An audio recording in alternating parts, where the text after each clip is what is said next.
decidedly old school and occasionally inappropriate.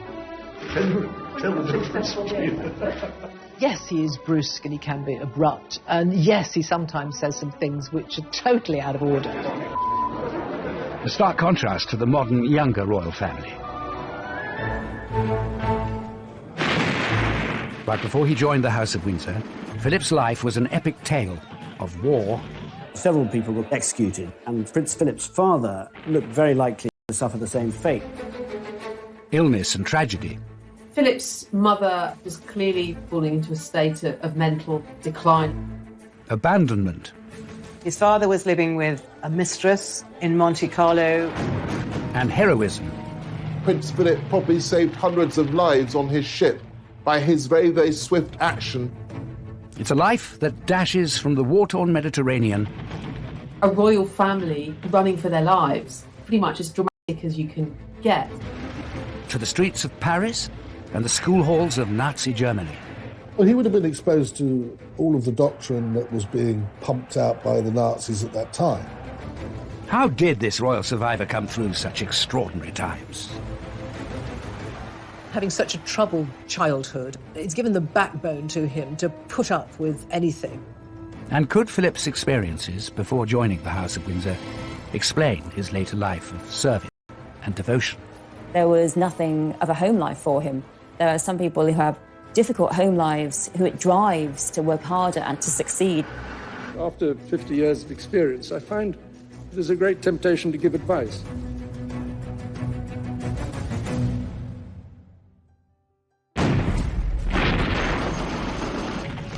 Turkey in 1922. The Greek army is invading its old enemy in a brutal war.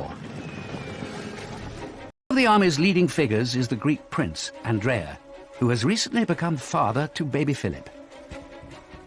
Prince Philip's father was a major general in the Greek army who were invading part of Turkey, Anatolia, but there was a huge military setback and the Greek forces had to flee to the coast.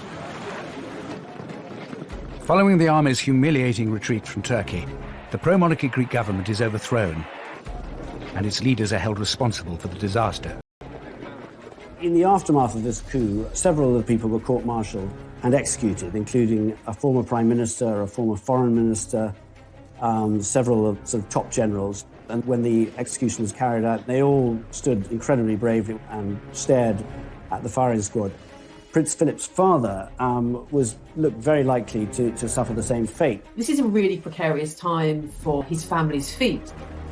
Philip's father's life is only spared by the court when his cousin, the British King, George V, intervenes. Somewhat surreptitiously, I think, George V was very instrumental in organising the escape from Greece of his cousins, including Philip, a babe in arms, who was taken onto this ship because there was no cot, no crib for him, and so the sailors engineered a cot for him out of old fruit crates.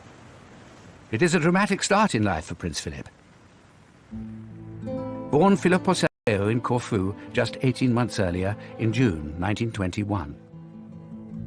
He was born on the dining room table, in fact, of a beautiful villa in Corfu called Mont Repos. And he was born on the dining room table because the surgeon thought that was the best place for Alice to give birth. And by all accounts, he was a very much wanted and loved young son.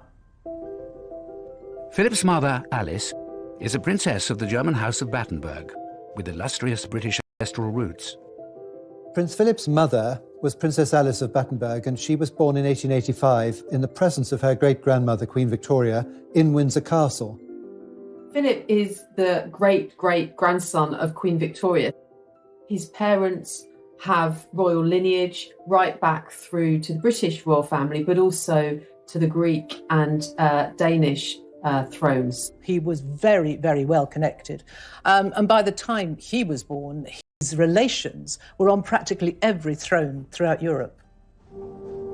Philip's father, Prince Andrea of Greece, is the brother of the Greek king and a full-time soldier. The wars between Greece and Turkey have actually been going on for many, many years, and the royal family and Prince Andrea were very much placed into senior positions in the military.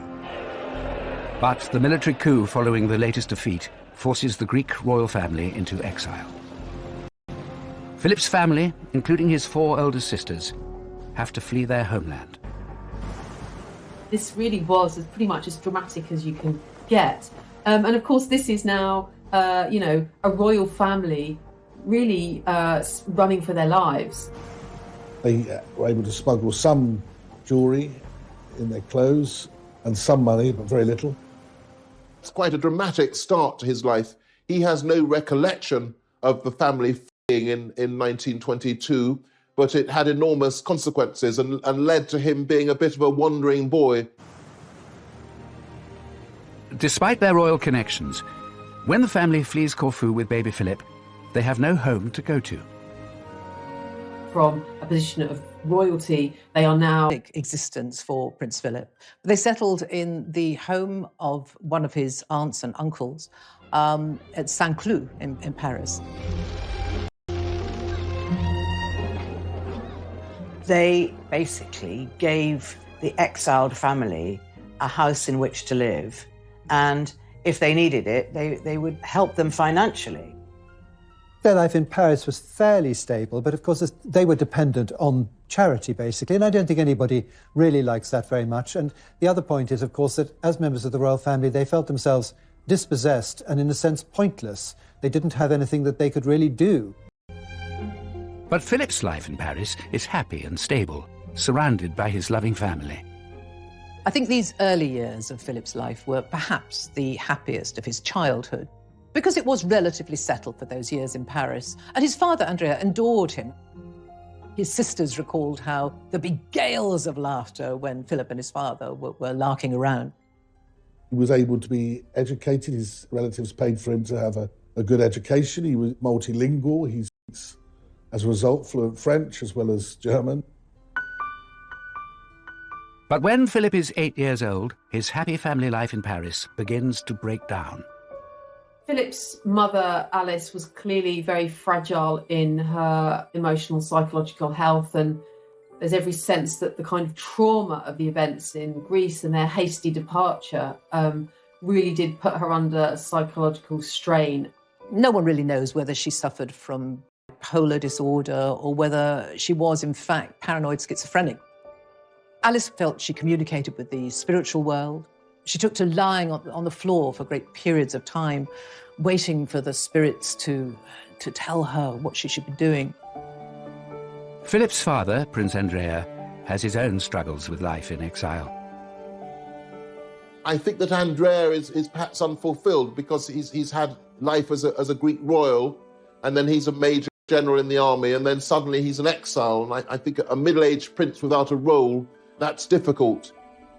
Alice's growing mental instability had a profound effect on her marriage, which maybe had never been that strong, but certainly in view of her eccentricities and her mental breakdown, Andrea spent less and less time with the family. Alice's family takes the decision that she needs urgent help. One Easter holidays, the family had gone to stay with some relations in Germany, and Alice's mother organised for psychiatric doctors to come and basically snatch her away. The children were taken out for the day, and she was sort of bundled into... The result, his father then seemed to somewhat abandon the family. Bear in mind, his sisters were older now, and it was just that Philip was quite young. Philip loses first his mother and then his father, all before his 9th birthday.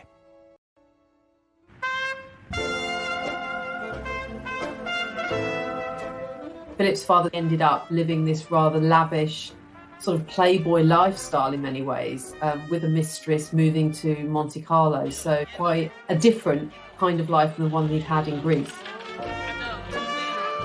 Philip would see little of either his mother or his father for the rest of his childhood. Prince Philip, as a boy, seemed to take all this in his stride. He was a very cheerful, mischievous, practical joker, and it didn't seem as though he was especially affected by it.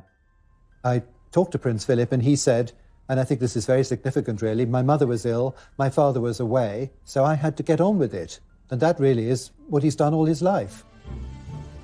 Child psychologists would say that he built himself a sort of shell around himself where he could sort of function as this outwardly cheerful person, but he didn't want to have people ask him about how he was feeling. feeling, and that would tend to bring out sort of irritation and anger from him. With his parents unable to take care of him, Philip's family now has to decide where the 9-year-old boy should go. Decisions that will shape the rest of his life.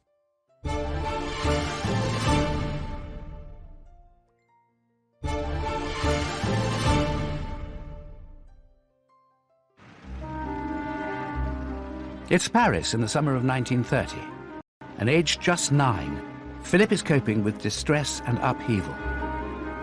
His mother, Princess Alice, is committed to an asylum in Switzerland, and his father, Prince Andrea, is in Monte Carlo with his mistress. You have to think that these formative years for Philip must have had a profound effect on his character, and I think indeed they did. He must have been confused, I imagine, and probably hurting. He must have felt abandoned by his parents. The family decides that young Philip will live with Alice's brother in England. George, the Marquis of Milford Haven, or Georgie as he is known, is Philip's uncle. He is a Royal Navy commander and happily married to Nada, a former Russian aristocrat with 2 children of their own. They had this beautiful house in England, in Berkshire, and basically Philip went to live with them and he absolutely adored George, his uncle. Philip is warmly welcomed into the home of the Milford Havens. A home, though, that is probably unlike any other he would expect. They were very sort of broad-minded. They had what was reputed to be the largest collection of pornography then existing. They sent their son, age of 17, he was sent to a brothel in Paris to round off his education. They were sort of quite out there, but their marriage was very strong. Though there was infidelities that took place in that relationship, what he witnessed as a boy were 2 people that enjoyed love and were warm to him. Philip's whole family, though, play a role in his upbringing. I think he was much loved by the uncles, aunts, by his grandmother, and had bedrooms in several homes, but there would always be lots of planning on where would he go in the school holidays. So he must have felt a lot of his childhood in the 1930s like he was a parcel being moved from place to place in the holidays, from country to country. Some of those holidays are spent in southern Germany with his 4 elder sisters, who have all married German aristocrats. And it's Philip's second eldest sister, Theodora, who suggests a plan that would see Philip's life uprooted once again. When Prince Philip was living with the Milford Havens, some of his sisters were a little bit worried about their sort of bohemian ways, and Theodora, his second eldest sister, was married, and his family had started a school called Salem. Salem was a very different kind of school, and he was packed off there in his early teenage years, which he didn't really want to do. Philip arrives in Germany in the summer of 1933, with Hitler and his Nazi party now firmly in control.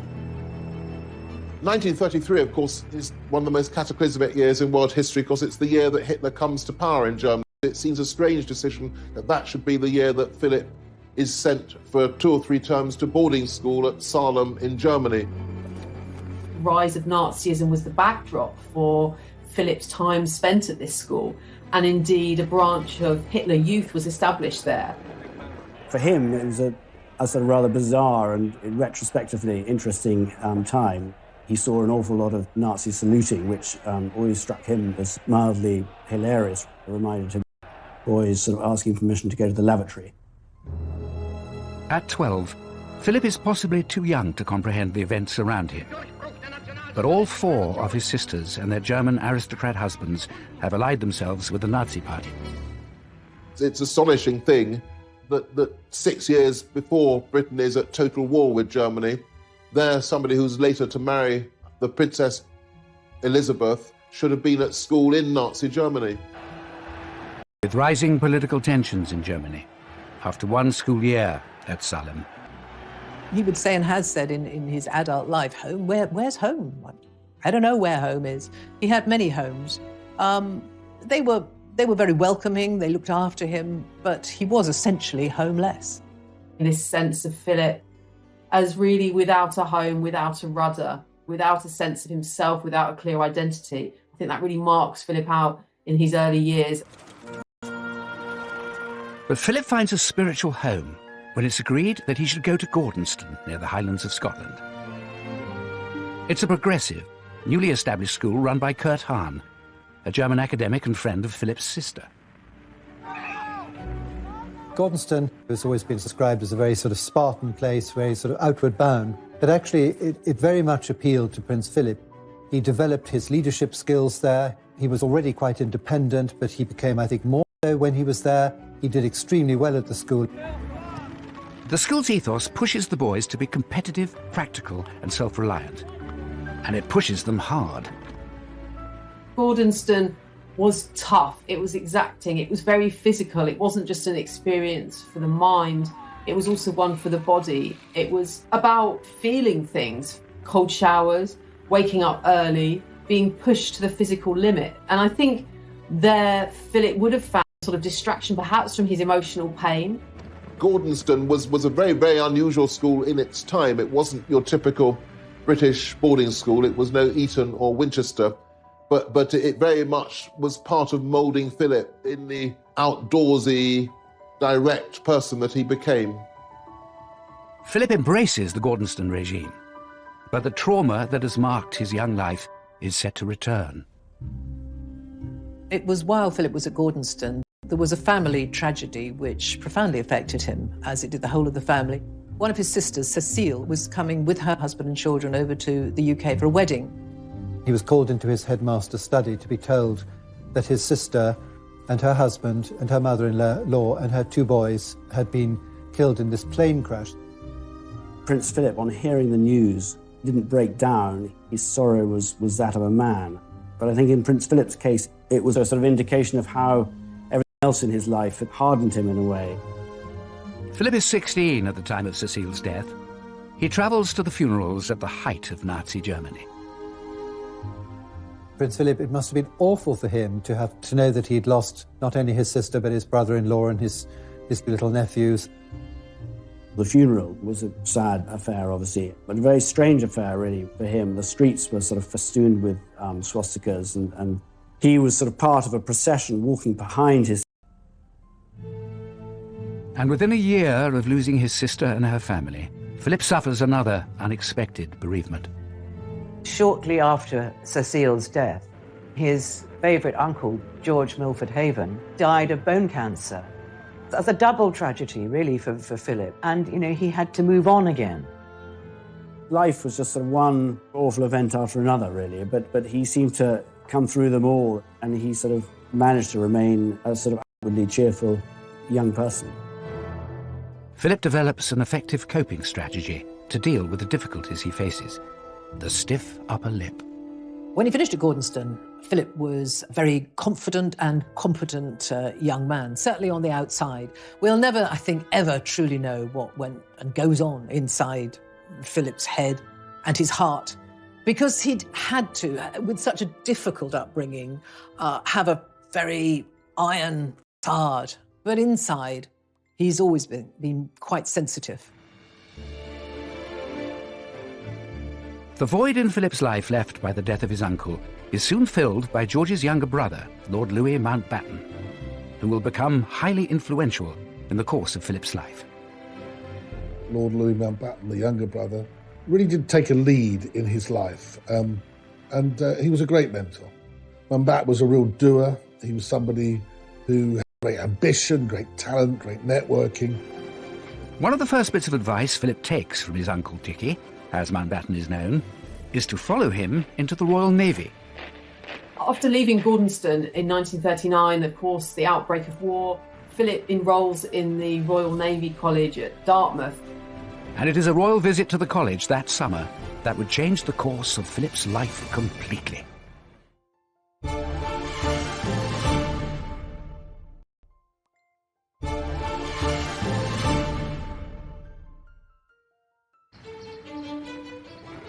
Prince Philip begins his training at Dartmouth's Royal Naval College in May 1939, 4 months before the outbreak of World War II. I think aged 18, he's already a very, very self-sufficient man. These difficulties which have befallen him have toughened him up. He has the advantage of being devastatingly good-looking. He's very, very blonde in those early pictures. and already he's become a bit of a magnet for young women. The young cadet's charms are on full display when the royal family visits the academy in July. His uncle, Dickie Mountbatten, arranges for Philip to entertain the princesses, Elizabeth and Margaret.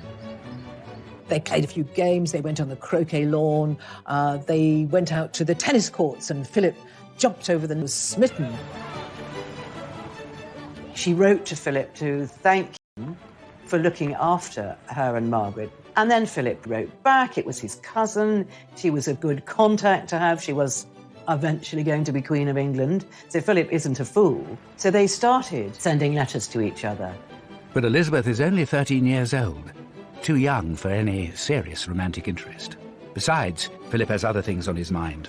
Less than 6 weeks after that fateful meeting, Britain declares war on Germany. We tried again and again to prevent this war. And for the sake of peace, we put up with a lot of things happening which ought not to have happened. Philip, of course, could have joined the Greek navy. He was still a prince of Greece and one of the heirs to the Greek throne. And I think increasingly in the late 1930s, Philip felt that he was English. He felt he was British. So it was the Royal Navy that he was going to be in at the beginning of the Second World War. In early 1940, Philip is sent to sea. At first to the Indian Ocean to escort convoys of soldiers. But the young midshipman is eager to be in the thick of the action. And by the following year, he gets his wish. He's transferred to a battleship in the Mediterranean to join the fight against the Italian Navy. There was one particular battle, the Battle of Matapan, which really saw the end of Italian involvement. The Italians took such a pasting, and Prince Philip was in charge of the searchlights during a night engagement. 2 or 3 Italian ships were destroyed in quick succession, with Prince Philip directing the searchlight so effectively that these Italian ships were well illuminated and promptly destroyed. 19-year-old Philip's skill with the searchlight earns him an official commendation, and he is honoured with the Greek War Cross.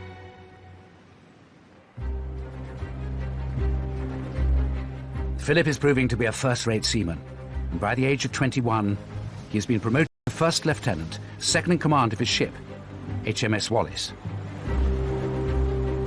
In July 1943, his leadership abilities are put to the test when the Wallis is targeted by German bombers. As soon as the sort of first round had finished and they went away, Prince Philip knew that they would be back to finish him off. And he had to come up with something pretty quickly. And he prepared a raft with other officers, and they lit burning torches, flares at the end of the raft with smoke coming out. And they set the raft off and sailed very, very quickly, completely dark in the other direction. When the German planes returned, thankfully, instead of bombing Wallis, they bombed this decoy. Prince Philip probably saved hundreds of lives on... As he rises through the naval ranks, Philip's also growing closer to Princess Elizabeth. He did find time frequently to write to Elizabeth. And there was an occasion or two during the war when he had leave that he would go and stay at Windsor Castle. Philip spends Christmas of 1943 with the royal family. It's soon clear the 17-year-old princess is falling for the 22-year-old naval officer. She was excited by him. He was very different from the very proper, prim aristocrats that her mother would want her to be associated with. He was a bit of a rebel, and she felt that a bit of a catch. She fell desperately in love with him. She thought he was marvellous. He was a war hero, he was good-looking, he was kind, just everything she'd ever wanted. But Philip isn't so sure Elizabeth is right for him. After all, marrying the future queen would mean committing to a lifetime of public duty. But whispers about Philip and Elizabeth are beginning to spread, helped by his uncle Mountbatten. By the time Philip returns from his war service in early 1946, he seems to have made up his mind.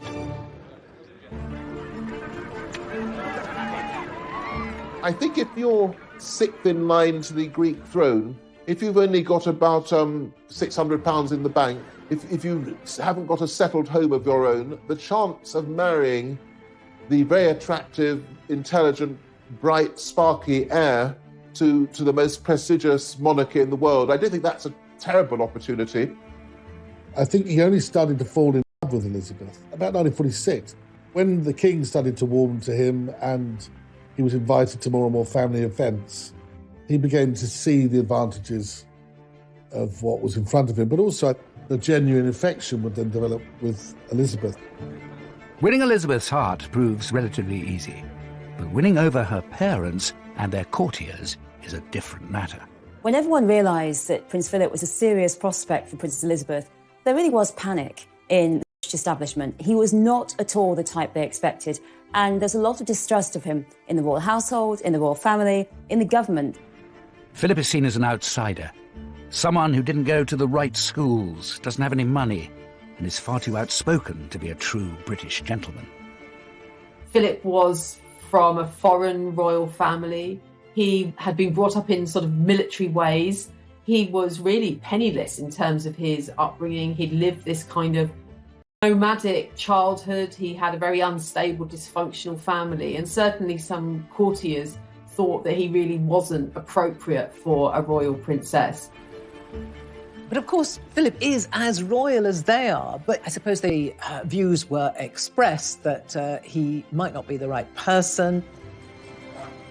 Nobody approved of him at all, but Elizabeth, for the first time in her life, she really, really stuck her heels in. This was the man she wanted, and no other would do. To become a more suitable candidate for the princess's hand, Philip makes some dramatic changes. With the help and guidance of Dickie Mountbatten, his uncle, he decided, or it was decided for him perhaps, that he should take on British nationality. And so he gave up his right to the Greek throne, he gave up his Greek nationality, he was no longer Philip of Greece, and he became British and he became Philip Mountbatten. And he also had to give up the religion he'd been baptised into. He was no longer Greek Orthodox, he now had to be Anglican. So they really do everything to change Philip into the English man they wish he was. I think those quite significant sacrifices was the beginning of a whole series of sacrifices that would then mark out Philip in relation to Elizabeth. He was always going to have to try to conform, to be acceptable. By the summer of 1947, Philip and Elizabeth have finally won the King and Queen's blessing. In these, the first special studies of the pair since the news of their engagement, it's easy to see the radiant happiness of the princess as she and her very good-looking husband-to-be pose for the cameras in the palace. Philip marries Elizabeth on November the 20th, 1947, at Westminster Abbey. The wedding day of Philip and Elizabeth couldn't have been grander, couldn't have been more spectacular. People got very, very involved with it and very excited by it. And the crowds were absolutely huge. Everything about the wedding is reinventing Philip. He's a great war hero, he's practically British, and now he's the marvellous future consort of the marvellous future queen. But for all the joy of the wedding day, there's a bitter pill for Philip to swallow. His mother is the only member of his immediate family by his side. His father, Prince Andrea, had died during the war, after not seeing his son for many years, and his sisters are not invited. It was deemed that his sisters who'd married Germans should not come over. It was too soon after the war, and so that was a source of great disappointment for him. But life as the new Duke and Duchess of Edinburgh is good for Philip and Elizabeth. You have to remember that he had been essentially homeless. He had not had a family life since he was 8 years old. And so, to cherish someone and love someone as much as he did... Goes quickly with the birth of Prince Charles in 1948 and Princess Anne 2 years later. Philip put behind him a lot of the difficulties of his childhood, and I think he himself was liberated by forming a happy family. For the first time since his early childhood, Philip has a home of his own, Clarence House in London. And despite taking on some royal duties alongside his wife, he remains on active duty in the Navy. One of the happiest times in the young couple's life was when Prince Philip was posted to Malta. He was out there for quite some time, several months, and Elizabeth went out and stayed with him on 2 occasions, quite protracted stays.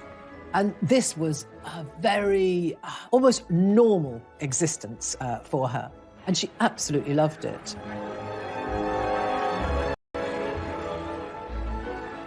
They had wonderful times that they would go to dances, they would drive, often without bodyguards.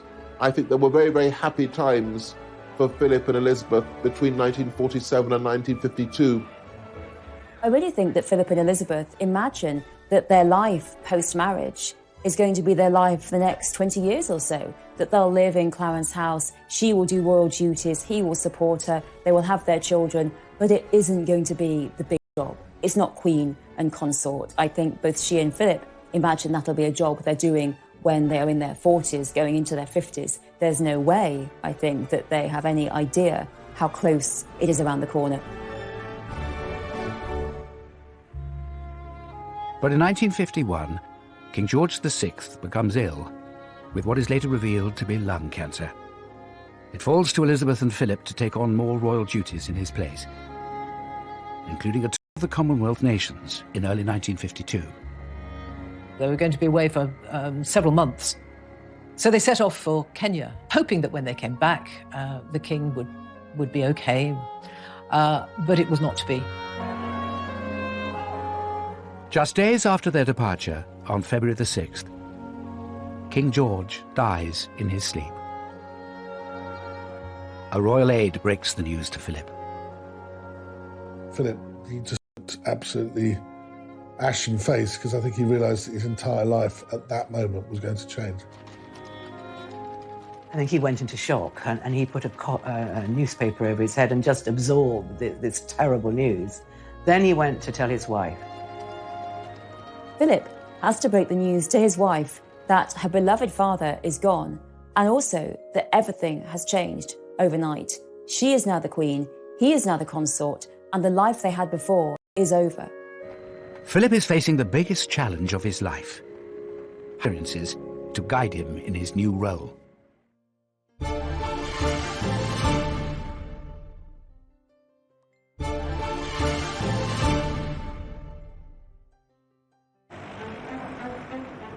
As the new Queen and the Duke of Edinburgh land in England from Kenya, following the death of George VI, they have to confront the reality of their new lives. Their entire life changed. When they arrived on the tarmac at London Airport, Elizabeth came down the steps first, and Philip hung back. And then, of course, the realization that the rest of his life, he was going to be 2 steps behind his wife, must have really hit him.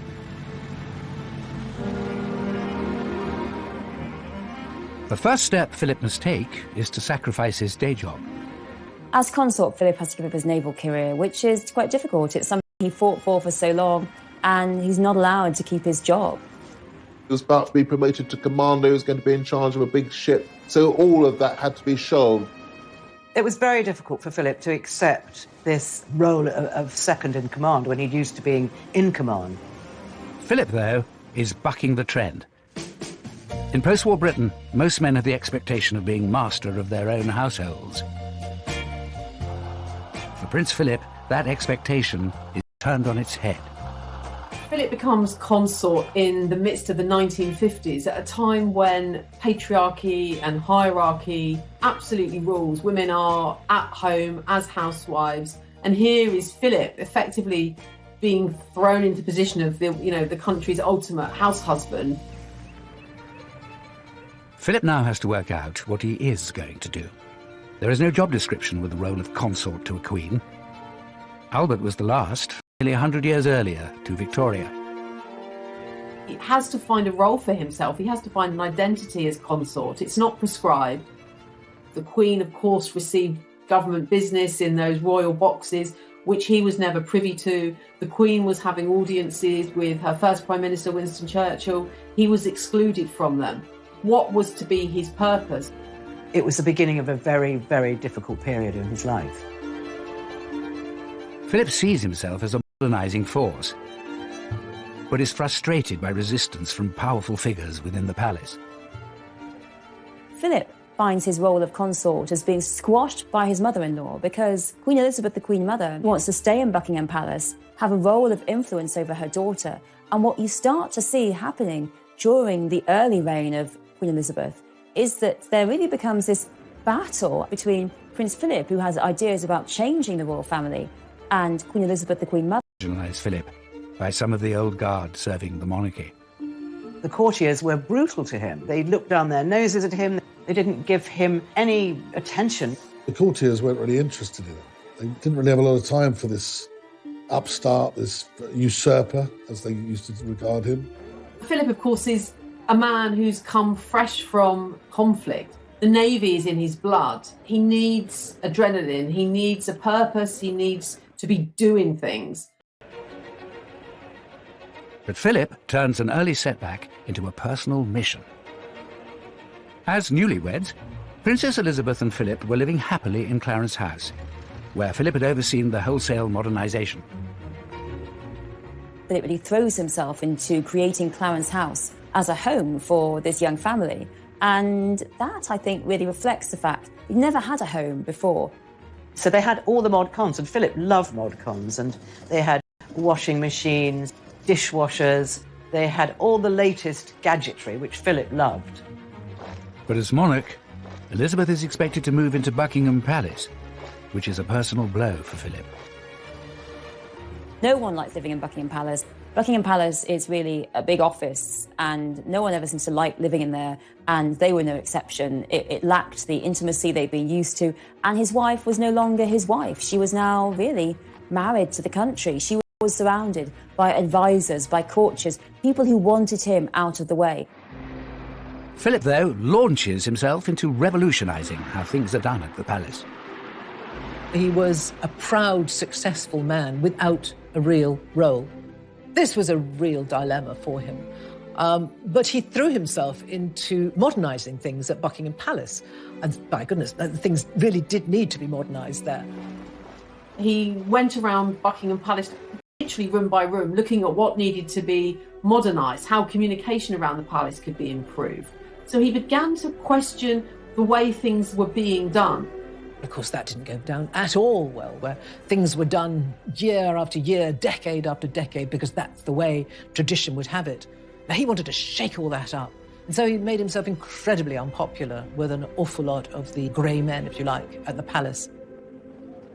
Undaunted by the forces opposing him, Philip persists with his determination for a greater role. He wanted to do more, and he wanted to have an influence, and the Queen knew that, and she put him, for example, in charge of the Coronation Commission to oversee the arrangements for the coronation. And here we see for the first time Philip being something of a maverick, perhaps because of his status as being an outsider, having a different kind of perspective. Philip feels that his request to televise it should be admitted, and there are traditionalists who disagree with it. They think it could undermine the majesty of royalty. But Philip sees the advantages of harnessing the new medium of television. He, for example, knew that the coronation was going to be a critical event, saw the opportunity of making the coronation this global event like none other, letting the television cameras into the Abbey for the first time, and against the reservations of the government and Winston Churchill, Philip really pushed that through. Philip is always battling to have his ideas taken seriously, always having to fight, because lots of people will say to Elizabeth, was that Philip's idea? Well, no, because they really exclude him and ignore him. For almost 2 days and nights, the crowds have been assembling in sunshine and rain for the moment when the young Queen, radiant in her exquisite gown, left the palace for Westminster Abbey. The coronation takes place on June the 2nd, 1953, with television cameras capturing every moment.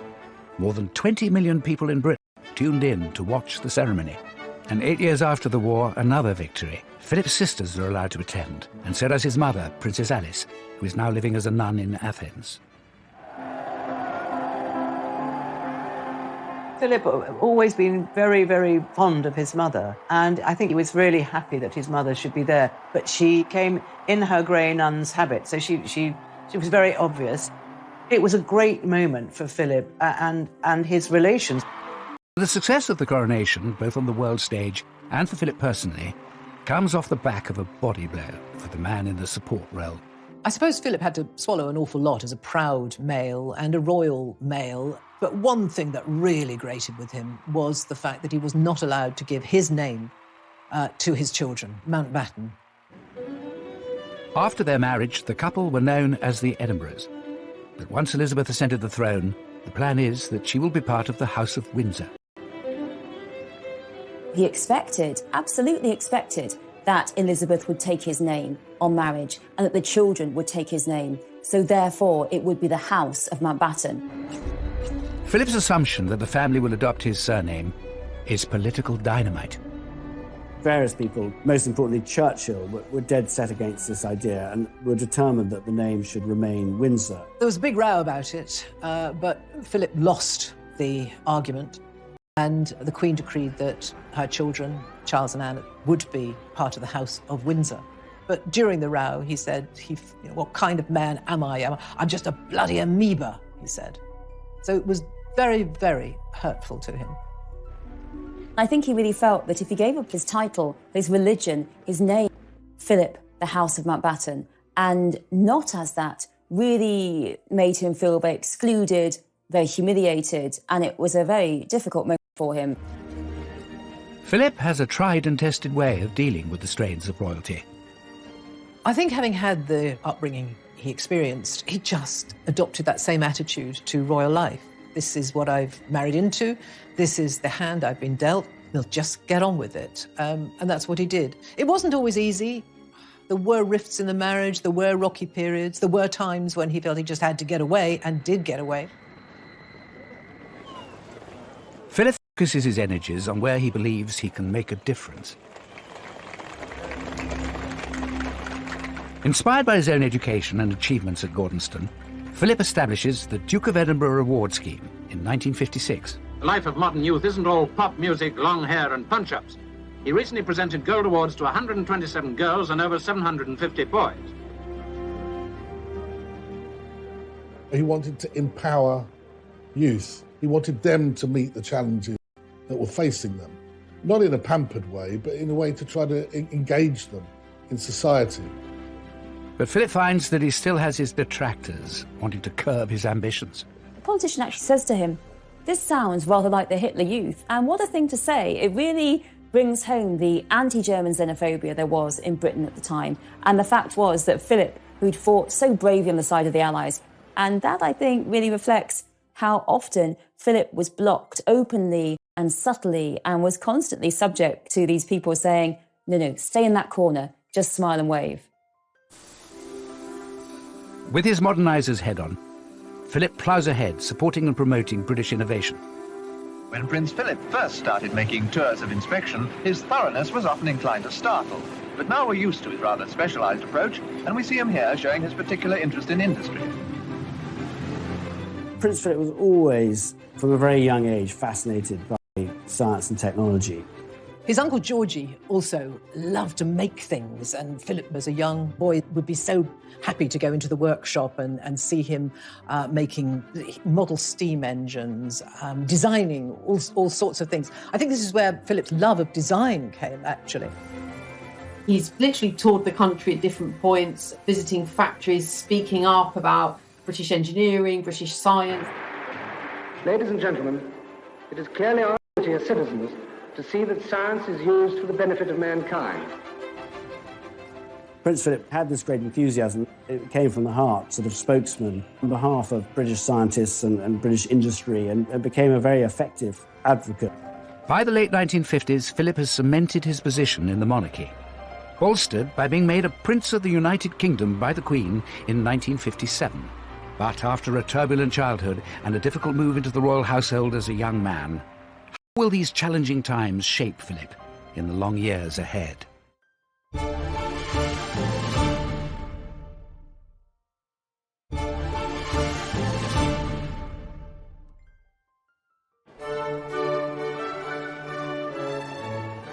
It's August 2017, and Prince Philip takes one final salute before retiring at the age of 96. In his 70 years by the Queen's side, he has carved out a unique role as her most loyal lieutenant and champion of hundreds of his own charities and causes. He's travelled enormously, 22,000 engagements, 800 charities that he's been involved with, and any charity that Philip has been involved with has said, yes, this man made an enormous difference. His early struggles are now a distant memory. But Philip's work as consort has undoubtedly been shaped by those tumultuous years. I think that having such a troubled childhood really made Philip the man that he is. I think it's given the backbone to him to put up with anything. And that has been his philosophy through his life. Don't moan about it, just get on with it. And that's what he's done. He is someone who doesn't take easily to compliments, but he has quite simply been my strength and stay all these years. Philip's experience weathering the storms of his childhood has stood him in good stead throughout his royal career. Never more so than in the 1990s, when the royal family was rocked by a series of crises, including the very public breakdown of Prince Charles and Princess Diana's marriage.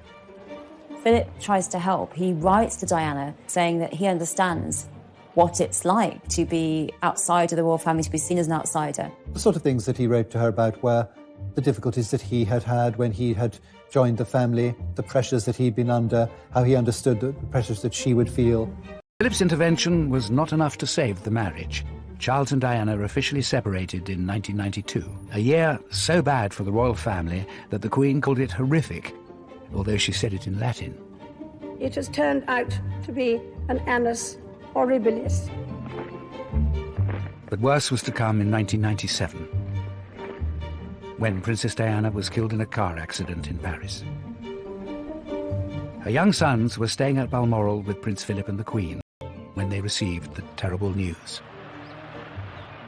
There was probably no one better qualified or better placed to help William and Harry after the death of their mother.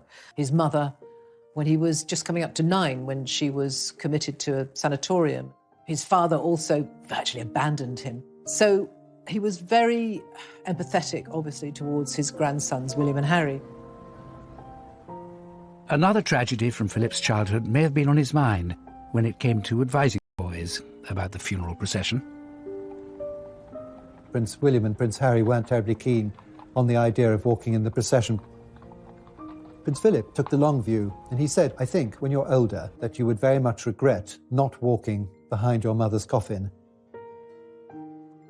Philip had done it himself behind his own sister's coffin, aged 16, walked behind Cecile's coffin, devastated, full of pain.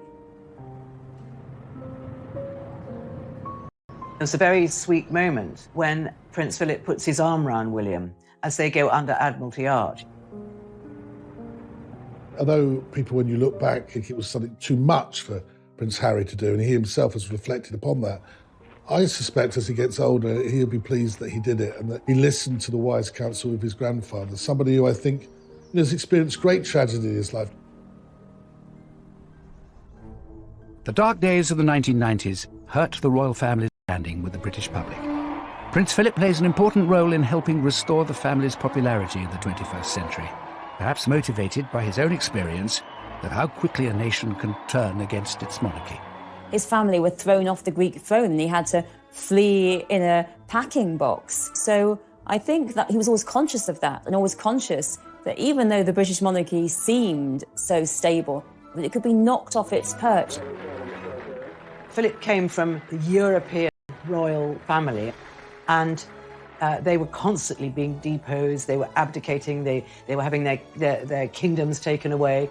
And he felt very much that the British royal family must stick together. They must all work together for the common aim, which is the good of the monarchy. In 2020, the royal family is facing new challenges, not least the departure of the Duke and Duchess of Sussex. The Duke and Duchess of Sussex have announced they intend to step back as senior members of the royal family. I think we all know from recent history that becoming part of the British royal family is not easy. Diana bailed out, Fergie bailed out, Harry and Meghan have both left royal duties. It's not easy, but I think Philip really made the best of it. On the occasion of their golden wedding anniversary, Philip gives an insight into one of his guiding principles. The main lesson that we've learned is that tolerance is the one essential ingredient, but it is absolutely vital when things get difficult. Prince Philip's life has never been smooth sailing. Beginning with exile and abandonment, through his wartime heroics and early battles with the royal establishment, to the tempestuous years of the 1990s. But it's these storms that have given him the resilience and the strength to succeed in his role, guiding his family, supporting the Queen, and serving the country for more than 70 years.